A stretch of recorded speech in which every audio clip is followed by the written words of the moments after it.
स्वागत है आप सभी का। आप देख रहे हैं महारो राजस्थान और आपके साथ मैं हूं स्वप्निल। सबसे पहले जान लीजिए 7 बजे की 7 बड़ी खबरें। खबर राहुल की भारत जोड़ो यात्रा की, जिसमें राहुल एसेट के साथ दिखे हैं। साथ ही बात यात्रा में सामने आ रहे राजस्थानी रंगों की, और बड़ी खबरों में वोट लॉक हो चुके हैं, नतीजे 8 को आएंगे।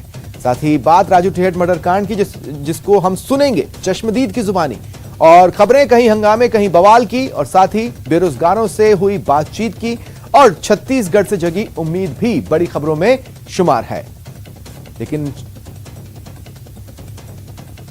शुरुआत करेंगे वोट लॉक नतीजे 8 को। सरदार शहर विधानसभा उपचुनाव 2022 के लिए मतदान खत्म हो चुका है, और जो आंकड़े सामने आ रहे हैं मतदान प्रतिशत के, वो 70% से ज्यादा हुए मतदान की ओर इशारा कर रहे हैं। यानी उपचुनावों को भी सरदार शहर के वोटर्स ने जमकर पर्व की तरह मनाया है। देखिए, साल 2018 में 76.42% मतदान हुआ था, और इस बार भी 70 के आंकड़े को सरदार शहर वासियों ने उपचुनावों में मतदान के दौरान क्रॉस किया है। ओवरऑल 1-2 छिटपुट घटनाएं रहीं, उसके अलावा मतदान शांतिपूर्ण रहा। बीजेपी, कांग्रेस और आरएलपी के बीच इन उपचुनावों में सीधा मुकाबला है। देखिए, हर वर्ग में गजब का उत्साह मतदान को लेकर देखा गया। युवा, बुजुर्ग, पुरुष, महिलाएं और यहां तक कि यंगस्टर्स भी जमकर इस लोकतंत्र के पर्व को मनाते दिखे हैं। और इस वक्त मेरे सहयोगी बाबूलाल धायल सरदार शहर से मेरे साथ जुड़ रहे हैं। बाबूलाल, अब करेक्ट वक्त है आपसे इस बात को पूछने का कि मतदान के दौरान क्या ट्रेंड देखा गया?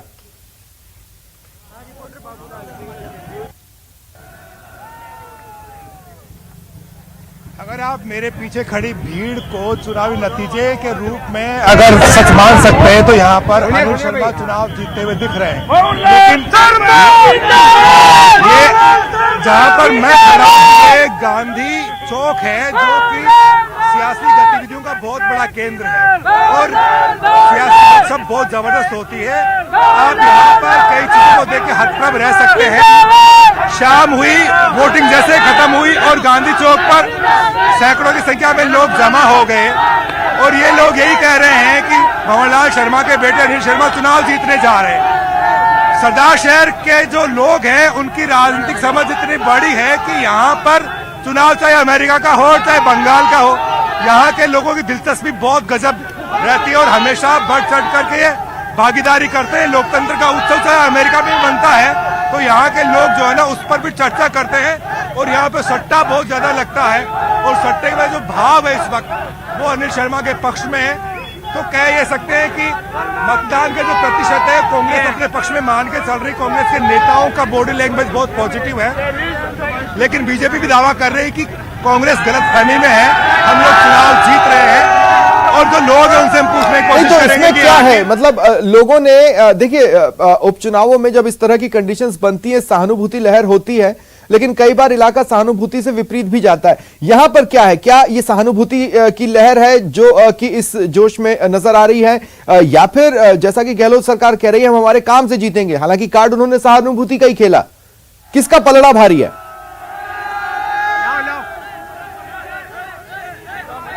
देखिए, सहानुभूति के साथ साथ में अशोक गहलोत की जो सरकार है उसका भी लाभ तो मिला है कांग्रेस पार्टी को, लेकिन बीजेपी के लिए मुश्किलें आरएलपी ने पैदा करी हैं। ग्रामीण क्षेत्रों में बम्पर वोटिंग हुई आरएलपी के पक्ष में, तो जो आरएलपी को वोट मिल रहा है उसको देखते हुए कांग्रेस का खेमा बड़ा उत्साहित है। आपको लगता क्या है, चुनाव का नतीजा क्या होगा? नतीजा ये, चुनाव सिर्फ भंवरलाल शर्मा, वन वे चुनाव, एक तरफा चुनाव है भंवरलाल शर्मा के लिए, उनको समर्पित है ये चुनाव। अनिल शर्मा भारी को तो जरूरी हो रहा है। चलो, क्या नतीजा देख रहे हैं आप इस चुनाव का? इस चुनाव के नतीजे साफ है। सरदार शहर की जनता भंवरलाल शर्मा से प्यार करती है, और भंवरलाल शर्मा को बीजेपी दूसरे नंबर पर रहेगी या तीसरे नंबर पर, यह भी खंगाल है। अच्छा, ये बताओ 2 नंबर पे कौन है इस चुनाव में? यहाँ 2 नंबर का मुकाबला बीजेपी और आरएलपी की तरफ है। ये 3 नंबर जा रही है बीजेपी यहाँ पर। यहाँ बीजेपी 3 नंबर जा रही है साहब। यहाँ बीजेपी की जमीन खिसक गई है और 3 नंबर पर जा रही है। देखो ये इनके दावे हैं, लेकिन बीजेपी को हर जगह से वोट मिलते हैं, उनका अपना कार्डर है। आप बताओ क्या गणित है? देखो सबसे बड़ी बात है कि चुनाव हो गया, औपचारिकता बाकी रह गई है, साड़ी जीत पक्की है, ऐलान बाकी है। सरदार शहर का एक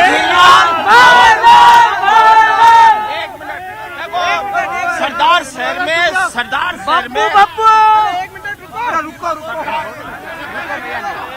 देखिए बहुत जोशीली भीड़ है यहाँ पर। और बिल्कुल समझ में आ रहा है, बिल्कुल समझ में आ रहा है। तस्वीरों में आपको भी वहां पर खड़े रहने में और स्टैंड आउट करने में दिक्कतें आ रही हैं बाबूलाल, लेकिन हम फिर भी सवालों का सिलसिला जारी रखेंगे। बाबूलाल, आपसे एक बात हम यहां पर समझना चाहते हैं कि आरएलपी की एंट्री से मुकाबला त्रिकोणीय जरूर बना, लेकिन देखना यह भी है कि आरएलपी नुकसान किसे पहुंचा रही थी, या फिर अगर सहानुभूति लहर इतनी तगड़ी है तो फिर आरएलपी ने बीजेपी के वोट में सेंध मारा है। भाई साहब क्या रहेगा इस चुनाव में? सर ऐसा है कि यहाँ पे कांग्रेस का माहौल है काफी सालों से, और इस बार भी कांग्रेस ही जीत रही है, ऐसा ही माहौल है। और यहाँ पे बीजेपी 3 नंबर भी जा सकती है, कोई बहुत बड़ी अशोक्ति नहीं होती।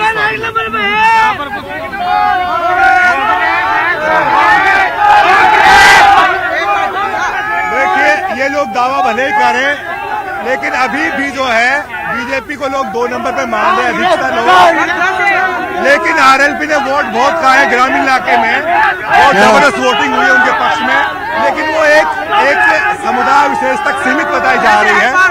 और बीजेपी का चुनाव प्रचार कहीं कमजोर नहीं था, बीजेपी ने बहुत तरीके से चुनाव लड़ा, उनका जो कार्डर है वो बहुत मेहनत कर रहा था, ऐसा नहीं है। ये युवा जो नेता हैं, ये युवा कार्यकर्ता हैं जो बड़ी मेहनत करते हैं। और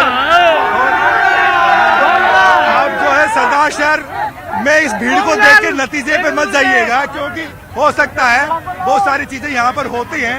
ये वो इलाका है जहाँ पर सियासी गपशप होती है, उसको नतीजे में तब्दील इसलिए कर दिया जाता है। कई बार जो सट्टेबाज है यहाँ पर अपने मुनाफे बाबूलाल सुन पा रहे हैं आप मुझे?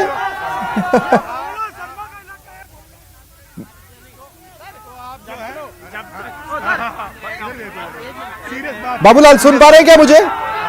क्या है समीकरण, क्या है इधर मेरी तरफ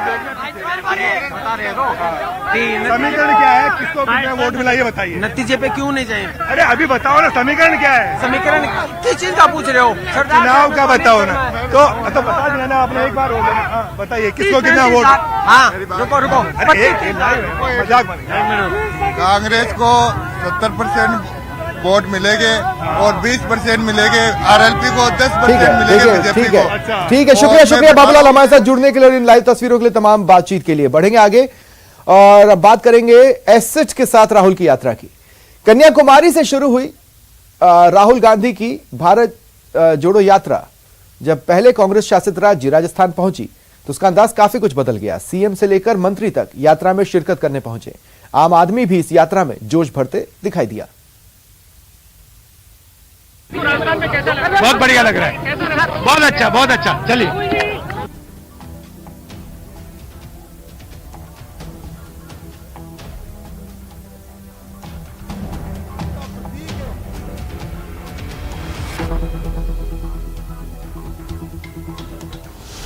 राजस्थान में यात्रा का पहला दिन। राहुल जी एक महान उद्देश्य को लेकर निकले हैं, इस देश को जोड़ने के लिए निकले हैं। इस देश के अंदर जो मुद्दे हैं, चाहे वो बेरोजगारी है, चाहे वो महंगाई है, चाहे वो संवैधानिक और हमारे लोकतांत्रिक मूल्यों को खतरा है, उनको बचाने की इस लड़ाई में राजस्थान उनके साथ है, हम सब उनके साथ हैं। राजस्थान मेरा घर है, पूरा राजस्थान मेरा घर है। और जैसे ही हमने बॉर्डर क्रॉस करा, मेरा एक्साइटमेंट मानो आसमान पार कर गया। मैंने वहीं पे बोला कि मुझे मेरे लोगों के साथ मिल के चलना है, and it was beyond any expression कि जब राजस्थान की जमीन मैंने छुई। कन्याकुमारी से शुरू हुई राहुल गांधी की भारत जोड़ो यात्रा करीब 2 महीने बाद जब राजस्थान पहुंची तो उसके सियासी संकेत बिल्कुल साफ दिखे। हर राज्य का जन यात्रा में जा रही है, उनके हर जिले का, हर गांव का, हर परिवार तक यात्रा का संदेश है, क्योंकि मुद्दे ऐसे ले राहुल ने लोगों की मांग इतने कदम तोड़ रही है। पूर्व सीएम वसुंधरा राजे के क्षेत्र झालावाड़ से राजस्थान में भारत जोड़ो यात्रा की एंट्री के खास मायने हैं और कांग्रेस नेताओं ने अपने तेवर में ये साफ भी कर दिया। 3 मुद्दे हैं, 3 चुनौतियां हैं। प्रधानमंत्री की नीयत और प्रधानमंत्री की नीतियों के कारण भारत की टूटने की संभावना बढ़ी। आर्थिक विषमताएं बढ़ रही हैं, महंगाई, बेरोजगारी, जीएसटी, हम दो हमारे दो की नीतियां, विषमताएं बढ़ रही हैं। राजस्थान में अपनी यात्रा के पहले दिन राहुल गांधी 2 फेज में यात्रा पूरी की। लोगों से मिलते जुलते, किसानों और आम आदमी की समस्या सुनते राजस्थान में राहुल की यात्रा पहले दिन झालरा पाटन के चंद्रभागा चौराहे तक पहुंची। किसान के लिए ये 3 कानून, काले कानून लाए और उन्होंने किसानों की रीढ़ की हड्डी तोड़ने की कोशिश की। प्रधानमंत्री जी ने कहा कि ये कानून किसानों के फायदे के लिए है और हिंदुस्तान के सब किसान सड़कों पे उतरे, प्रदर्शन कर रहे हैं और अंत में किसानों की शक्ति ने, किसानों की हिम्मत ने काले कानूनों को रद्द किया और प्रधानमंत्री को पीछे हटना पड़ा। सामान्य तौर पर रोजाना 24 किलोमीटर की यात्रा करने वाले राहुल और उनके भारत यात्रियों ने राजस्थान आते ही अपनी रफ्तार बढ़ा दी है। 2300 किलोमीटर की लमसम हमारी यात्रा हो चुकी है। इस यात्रा में हमारे को कई ऊंचाई नीचाव भी देखने को मिला है। कोई हमारे साथी के छाले भी हुए हैं, कोई बीमार भी हुआ है, किसी का हाथ भी फ्रैक्चर हुआ है, लेकिन फिर भी हम इस संघर्ष के दौर से चलते आ रहे हैं। पहले दिन राहुल के संग भारत यात्रियों ने करीब 34 किलोमीटर की दूरी तय की है। अगले साल राजस्थान सरकार को विधानसभा की परीक्षा देनी है। ऐसे में गहलोत सरकार के लिए ये यात्रा किसी संजीवनी से कम नहीं है। ऐसे समय में हो रही है जहां पर पूरा देश चिंतित है, वो चिंता व्यक्त कैसे कर सकता है? एक तरीका होता है। राहुल जी ने पूरे मुल्क की भावनाओं को रिप्रेजेंट करते हुए यात्रा का, भारत जोड़ो यात्रा का निर्णय किया। चंद दिन पहले तक अंदरूनी खींचतान में फंसी कांग्रेस टीम भावना के साथ राहुल की यात्रा को सफल बनाने में लगी है। जैसे जैसे जनसैलाब बढ़ता गया, हमारा जोश भी बढ़ता गया और ये धीरे धीरे यात्रा बहुत, जो हजारों की थी वो आज लाखों में पहुंच गई। तो यही हमारा उद्देश्य था कि भारत के अंदर ये नफरत छोड़ो, भारत जोड़ो। भविष्य में कांग्रेस का सियासी ऊंट किस करवट बैठेगा ये तो वक्त बताएगा, लेकिन भारत जोड़ो यात्रा के दौरान बीजेपी के निशाने पर रहे राहुल गांधी को राजस्थान के कांग्रेसी नेता हर तरह से मदद कर रहे हैं। कम से कम कांग्रेस की एकजुटता से कई सवाल फिलहाल तो गायब हो गए लगते हैं। सचिन कुमार के साथ ब्यूरो रिपोर्ट, न्यूज 18 राजस्थान।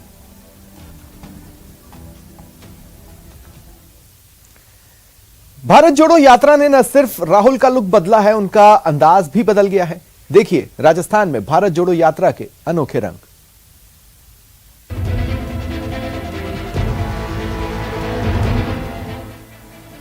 बच्चों संग राहुल के रंग। राजस्थान में राहुल की यात्रा का ये सबसे खास अंदाज है। बच्चे राहुल से मिलकर खुश हैं, तो राहुल भी कम जोश में नहीं दिख रहे।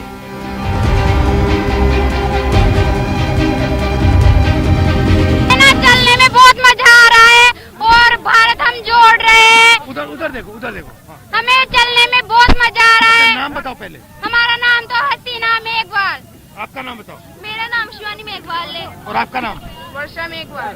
हमें चलने में बहुत मजा आ रहा है। क्या करना चाहती हो? मुझे पुलिस बनना चाहती हूँ। तुम क्या करना चाहती हो? हम डॉक्टर बनना चाहते हैं। कसाब को जेल पहुंचाने वाली देविका भी साथ। भारत जोड़ो यात्रा से सुबह सुबह राजस्थान की बहादुर बेटी देविका भी जुड़ी। राहुल ने उनसे बात की। देविका ने कहा राहुल देश के लिए यात्रा कर रहे हैं। देविका पाली की रहने वाली है और मुंबई आतंकी हमले की चश्मदीद रही है। सर्द मौसम में उत्साह की गर्मी। राजस्थान में भले ही गिरता पारा ठंड बढ़ाने लगा है, लेकिन भारत जोड़ो यात्रा में उत्साह जरा भी कमजोर होता नहीं दिख रहा। खासकर बच्चों की भागीदारी जोश बढ़ाने वाली है। बच्चे राहुल के साथ यात्रा में शामिल हो रहे हैं, उनसे बातचीत कर रहे हैं और राहुल का एक खास अंदाज भी है। नंगे पांव यात्रा में शामिल हुए प्रजापति। जोड़ो भारत जोड़ो, नफरत छोड़ो भारत जोड़ो, नफरत छोड़ो भारत जोड़ो, जोड़ो जोड़ो भारत जोड़ो, जोड़ो जोड़ो भारत जोड़ो, नफरत छोड़ो भारत जोड़ो, जोड़ो जोड़ो भारत जोड़ो, नफरत छोड़ो भारत जोड़ो, जोड़ो जोड़ो भारत जोड़ो। पचपदरा से कांग्रेस विधायक मदन प्रजापति राहुल गांधी की यात्रा में नंगे पैर चल रहे हैं। हमारा फर्ज बनता है कि शायद नंगे पांव हैं तो भी पूरे राजस्थान में अलवर तक हम कार्यकर्ताओं के साथ नफरत के खिलाफ भारत जोड़ने के अभियान में शामिल हैं। बालोतरा को जिला बनाने तक मदन पाल ने नंगे पैर रहने की घोषणा कर रखी है। प्रजापति बजट सत्र के बाद से ही बिना जूते ही चल रहे हैं कि जब तक बजट में बालोतरा नया जिला नहीं बनेगा, जब तक मैं 2 बार एमएलए मुझे जनता ने भेजा है, तो जब तक जूते चप्पल का त्याग करता हूं। विधायक रफीक खान को लगी फटकार। भारत छोड़ो यात्रा के सुबह के सेशन में जयपुर के आदर्श नगर से कांग्रेस विधायक रफीक खान को राहुल गांधी ने फटकार दिया। राहुल गांधी यात्रा में चलते हुए किसी से चर्चा कर रहे थे। इसी दौरान विधायक रफीक खान ने कई बार टोका-टोकी की तो वो नाराज हो गए। बहरहाल राजस्थान में पहले दिन राहुल की यात्रा अपने खास अंदाज में दिखी, जिसमें कांग्रेस नेताओं कार्यकर्ताओं के साथ ही छोटे छोटे बच्चों का उत्साह देखते ही बन रहा है। सचिन कुमार के साथ ब्यूरो रिपोर्ट, न्यूज़ 18 राजस्थान। और देखिए एक बड़ी खबर आपको बता दें, इस्तीफे पर कल सुनवाई होनी है। कांग्रेस विधायक जिन्होंने इस्तीफा सौंपा था विधानसभा अध्यक्ष को, इस मामले में कल सुनवाई होगी। दरअसल उपनेता प्रतिपक्ष राजेंद्र राठौड़ कोर्ट पहुंचे और एक पीआईएल दायर की, और इस पीआईएल पर यानी जनहित याचिका पर कल हाईकोर्ट सुनवाई करेगा। राजेंद्र राठौड़ कांग्रेस विधायकों के इस्तीफे के खिलाफ उन्होंने ये पीआईएल लगाई है। कांग्रेस के 91 विधायकों ने इस्तीफा दिया था। याचिका में संवैधानिक मूल्यों के हनन का आरोप पीआईएल के जरिए राजेंद्र राठौड़ ने लगाया है। उनका देखिए सितंबर के महीने में कांग्रेस विधायकों ने स्पीकर को अपना इस्तीफा सौंपा था, स्पीकर सीपी जोशी को, और स्पीकर पर कार्रवाई नहीं करने का पीआईएल के जरिए राजेंद्र राठौड़ आरोप लगा रहे हैं। इस मामले पर हाईकोर्ट कल सुनवाई करेगा। और वक्त एक ब्रेक का है, ब्रेक के बाद देखिए फिल्मी स्टाइल में तोड़फोड़।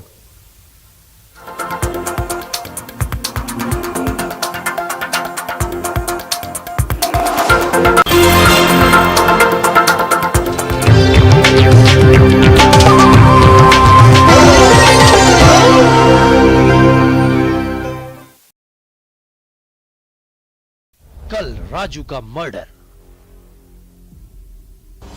आज कामयाबी। सभी 5 आरोपी गिरफ्तार। बदमाशों से बरामद हुए हथियार। Well done Rajasthan police.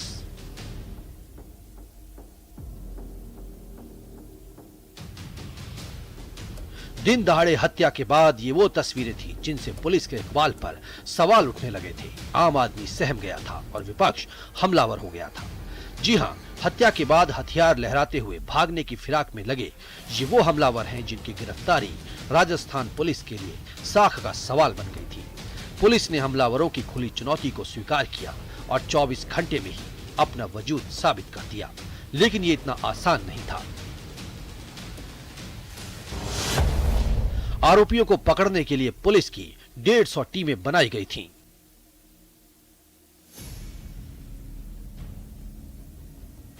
इस ऑपरेशन में डीजीपी उमेश मिश्रा पूरी रात पुलिस के आला अधिकारियों के साथ निरंतर संपर्क में बने हुए थे। पुलिस के सामने सबसे बड़ी समस्या इन अपराधियों के हरियाणा बॉर्डर में दाखिल होने से रोकने की थी। अगर ये बॉर्डर पार करने में कामयाब हो जाते तो मुश्किल बढ़ सकती थी।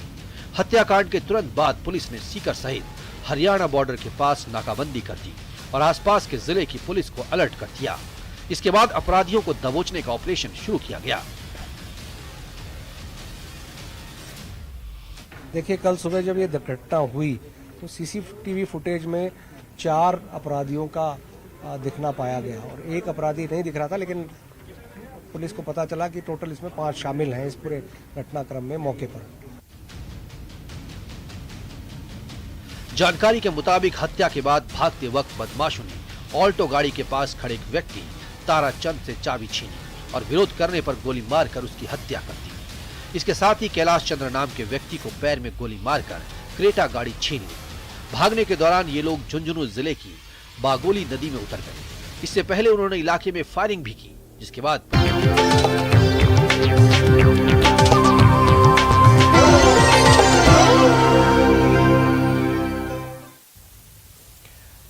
सीकर में gangster Raju Thehat murder case में गिरफ्तार बदमाशों को पुलिस ने कोर्ट में पेश किया। 2 बदमाशों को कोर्ट ने 7 दिन की रिमांड पर भेजा है।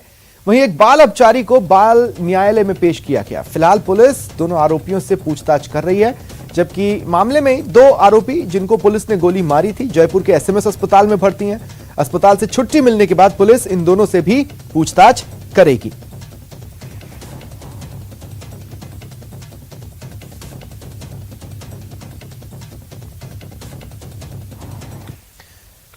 गैंगस्टर राजू ठेहट की डेड बॉडी का पोस्टमार्टम हुआ। इसके बाद उनके गांव में उनका अंतिम संस्कार कर दिया गया। पोस्टमार्टम के बाद गैंगस्टर का शव उनके गांव ले जाया गया, वहीं अंतिम संस्कार हुआ।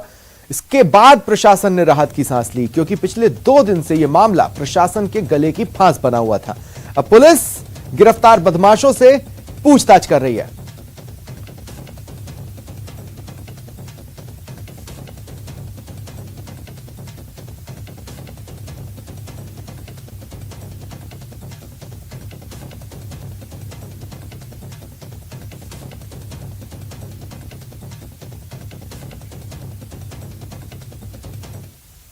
और अब आपको न्यूज 18 पर मिलवाने जा रहे हैं उस शख्स से जो सीकर गैंग वॉर का एकमात्र चश्मदीद गवाह है, जिसने राजू ठेहट की हत्या कर भागते बदमाशों को देखा।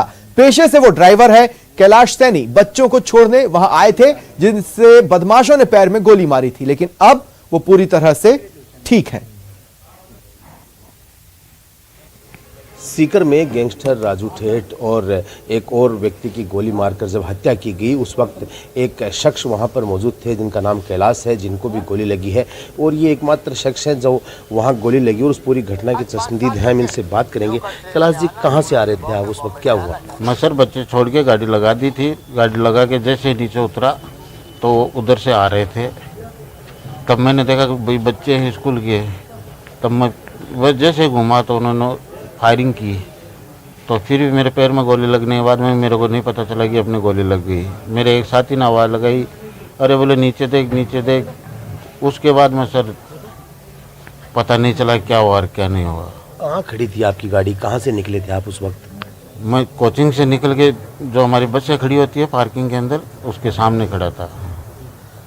जैसे आवाज़ आई तो धड़ाधड़ गोलियाँ चल रही थी, खूब चली। उस टाइम डर नहीं लगा? डर नहीं लगा, मालूम नहीं था ना आपकी आवाज़ पता नहीं किस चीज़ की आवाज़ आ रही है।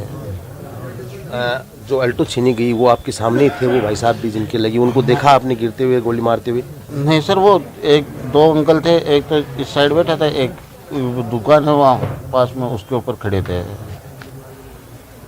आपको कोई पता नहीं चला उस बारे में कि क्या हुआ है? तब मेरे गोली लगने के बाद मैं बैठ गया वहीं। कैलाश जी, आप तो रोज़ जाते हैं सीएलसी में, वहाँ पे बच्चे भी छोड़ के आते हैं, जब हज़ारों स्टूडेंट एक साथ निकलते हैं, आपको यूँ नहीं लग रहा कि अगर उस वक्त बैच छूटने का या अंदर जाने का टाइमिंग होता तो बहुत बड़ा ये हादसा होता? बहुत बड़ा हो जाता सर, ये बहुत बच्चों का नुकसान होता। बाकी ये तो अच्छा है कि बच्चे सब बैच में चले गए थे, स्कूल भी लग चुकी थी। अभी आपको किसी तरह का डर नहीं है बदमाश? नहीं सर। पुलिस भी आपकी मदद लेगी? कोई दिक्कत नहीं है। सरकार ने जो सहायता दी है, इलाज की बात हुई है, संतुष्ट हैं आप उससे? देखो सर, कितना दिन लगेंगे, क्या होगा, वो तो पैर सही होने के बाद भी काम पे जाने लायक होंगे। तो ये थे कैलाश से जो बता रहे थे कि पूरी जो वारदात है वो किस तरह से हुई और किस तरह से ये वहाँ से बचकर निकले। संदीप हुड्डा, न्यूज 18 सीकर। न्यूज 18 के साथ एक्सक्लूसिव बातचीत में लेडी डॉन अनुराधा चौधरी ने कहा कि राजू ठेहट ने उन पर हमला करवाने का प्लान रचा था, लेकिन उसकी हत्या से उनका कोई लेना देना नहीं है और मीडिया बेवजह उनका नाम घसीट रही है। ने आपके ऊपर हमला कब कराने की कोशिश की थी, कैसे आपको इनपुट मिले, कुछ वाक्य याद हो अगर आप बताएं। शायद ये बात है 2017 बिटवीन 18, तो उस टाइम में उन्होंने मरवाने की इस गैंग ने मेरे को कोशिश की थी। मुझे ये सीकर डिपार्टमेंट से पता चला था, उन्होंने मेरे को सावधान किया था कि आप ऐसे खुले में ना घूमें। अनुराधा जी, आपका नाम जो है वो इस हत्याकांड में उछाला जा रहा है मास्टरमाइंड के तौर पर, आप क्या कहना चाहेंगे, पहला रिएक्शन? गलत है, मेरा कोई इन्वॉल्वमेंट नहीं है, किसी तरीके का कोई रोल नहीं है, और मीडिया हमेशा मसाला और ये सब लगाने के लिए मेरा नाम उछालती है। बढ़ते आगे, झुंझुनू में बदमाशों का आतंक है। उदयपुर वाटी के गोलियाना में बदमाशों ने जमकर आतंक मचाया। बदमाशों ने एक स्कॉर्पियो गाड़ी को रुकवाया और बड़ी फिल्मी स्टाइल में तोड़फोड़ की। आप देखिए, तस्वीरें आपकी टीवी स्क्रीन पर है। बड़े बड़े पत्थरों से स्कॉर्पियो पर वार किए गए, लाठियां चटकाई गई, पत्थर बरसाए गए, यहां तक कि कैंपर गाड़ी से टक्कर मारकर स्कॉर्पियो को क्षतिग्रस्त किया गया। स्कॉर्पियो सवार युवक ने भागकर अपनी जान बचाई। बदमाशों के उत्पात का ये वीडियो वहां खड़े किसी शख्स ने कैप्चर कर लिया, शूट कर लिया, जो कि अब सोशल मीडिया पर वायरल हो रहा है। उदयपुर वाटी पुलिस बदमाशों की तलाश कर रही है, कुछ की पहचान भी हुई है, नामजद मामला भी दर्ज हुआ है।